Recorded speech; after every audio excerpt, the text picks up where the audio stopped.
তেল দিয়ে দিলাম। বন্ধুরা আমি এখানে গোটা জিরে দিচ্ছি আর কালো জিরেও দিলাম একটা শুকনো লঙ্কাটাকে টুকরো করে দিয়ে দিচ্ছি। আর এই যে আলুটাকে সেদ্ধ করে রেখেছিলাম না, এই আলুটা আমি একটু ভেজে নেবো একসাথে ভাজা হয়ে যাবে আমার। আমি সেদ্ধ করে নিয়েছি আলুটাকে। তেজপাতা দেবো, হলুদ গুঁড়ো, জিরা গুঁড়ো, জিরা ধনে দুটো মিশানো আছে, একসাথে দিয়ে দিলাম। বন্ধুরা আমি এখানে আদা ব্যবহার করব না, কারণ বলে না আদাই কাজ করা, আমি এই জন্য এখানে আদা ব্যবহার করব না। আর এই যে হিংটাকে ভিজিয়ে রেখেছি, যে হিং জলটা দিয়ে দিচ্ছি। বন্ধুরা আমি এই যে কাঁচা লঙ্কা চিড়ে দিয়ে দিচ্ছি, স্বাদ মতন লবণ দিয়ে দিচ্ছি। ভালো করে কষানো হয়ে গেছে, মশলা থেকে তেল ছেড়ে গেছে।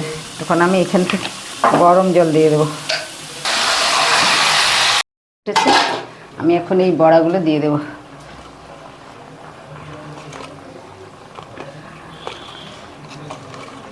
বড়াগুলো দিয়ে একটু ফুটিয়ে নেবো ভালো করে।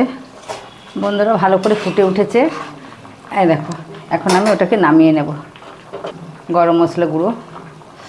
বন্ধুরা আমি একটা মশলা তৈরি করে নিয়েছি, এটা দিয়ে দিচ্ছি। ব্যাস, এখন ভালো করে মিশিয়ে নামিয়ে নেব।